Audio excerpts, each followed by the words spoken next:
biggest wild card in the world economy right now is China. In fact, the question is whether it will keep growing as it's done before or it will suffer for all the money borrowed in past years.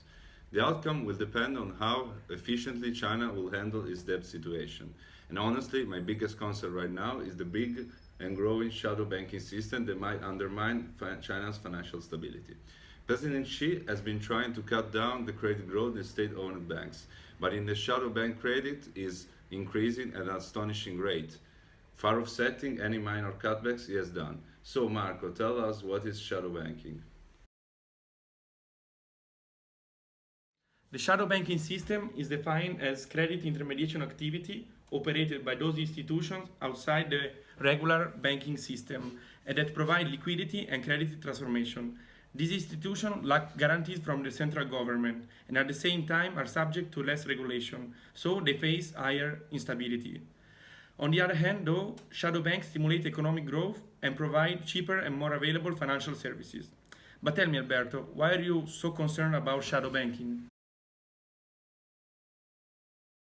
Well, my main concern is about risky assets used by shadow banks. For example, wealth management products.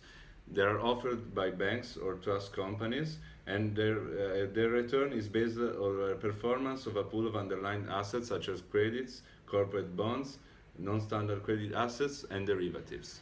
During the last 3 years, the size of the wealth management product has tripled, reaching $3.7 billion. The main concern is the banks to keep up with the increasing the returns demanded by investors, 3 to 2.25%, have run out of good assets in which invest.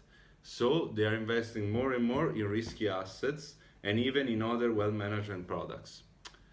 So in the case the economy would weaken, the value of those kind of risky assets will drop, and in the worst case scenario they could even default. So I see a lot of similarity with the financial crisis of 2008. And Marco, what's your position about it? I mostly agree, but at the same time, I'm not that concerned. Due to the relatively small size of shadow banking and the high level of regulation in the Chinese government, the government is well positioned to contrast a possible crisis.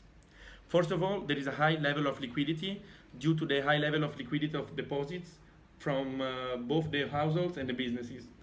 Moreover, most of the shadow banking are closely tied to the official banks that provide an implicit guarantee and are eventually able to bail out in case of default of this system.